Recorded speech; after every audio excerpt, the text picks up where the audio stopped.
O Senhor esteja convosco. Ele está no meio de nós. Proclamação do Evangelho de Jesus Cristo, segundo São Marcos. Glória a vós, Senhor. Naquele tempo, Jesus atravessou de novo numa barca para a outra margem. Uma numerosa multidão se reuniu junto dele e Jesus ficou na praia. Aproximou-se então um dos chefes da sinagoga, chamado Jairo. Quando viu Jesus, caiu a seus pés e pediu com insistência: "Minha filhinha está nas últimas. Vem e põe as mãos sobre ela para que ela sare e viva." Jesus então o acompanhou.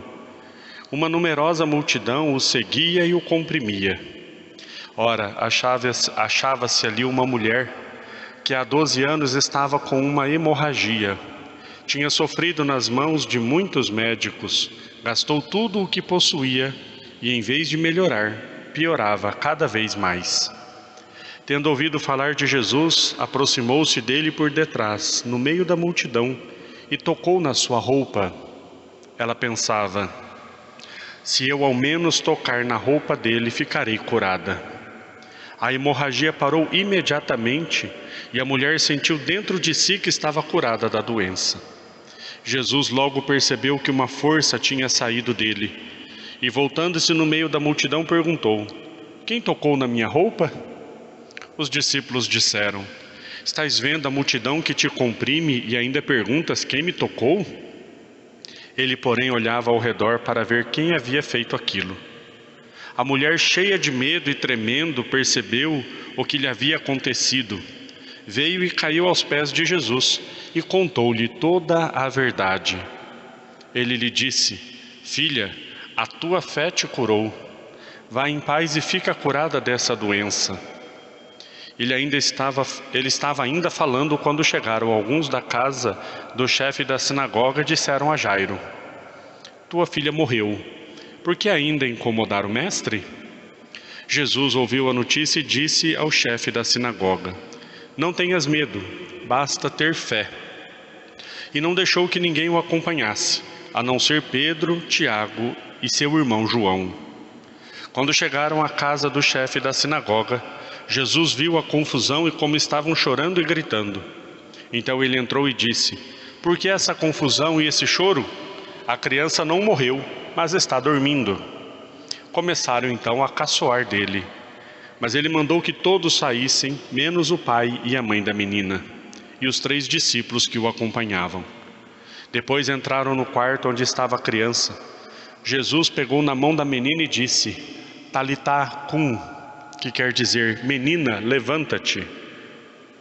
Ela levantou-se e imediatamente começou a andar, pois tinha 12 anos. E todos ficaram admirados. Ele recomendou com insistência que ninguém ficasse sabendo daquilo e mandou dar de comer à menina. Palavra da salvação. Glória a vós, Senhor.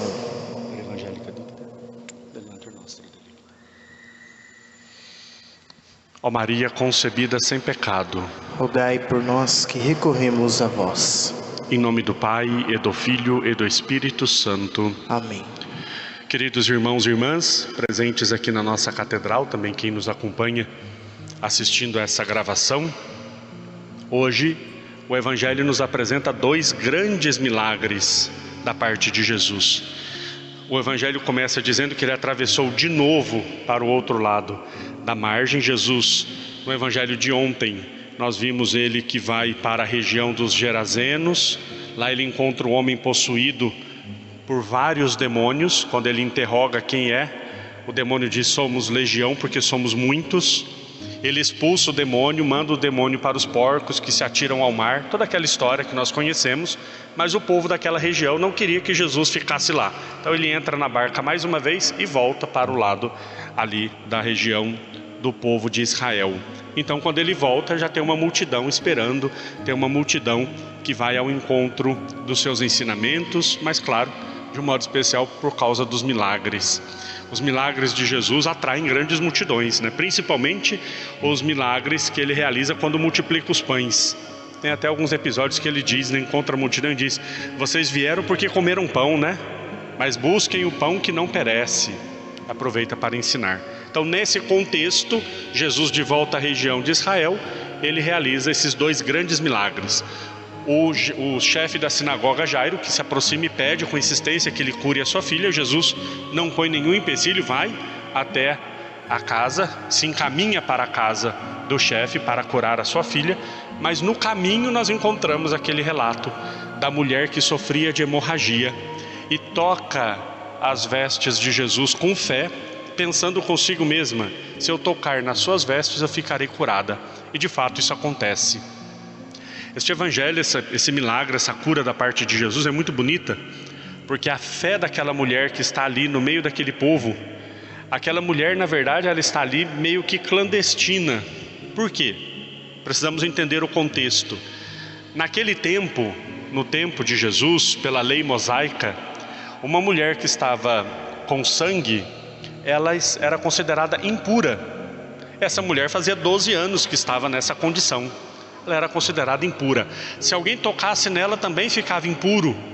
Precisava esperar o pôr do sol, fazer os ritos de purificação, várias condições para voltar à pureza ritual.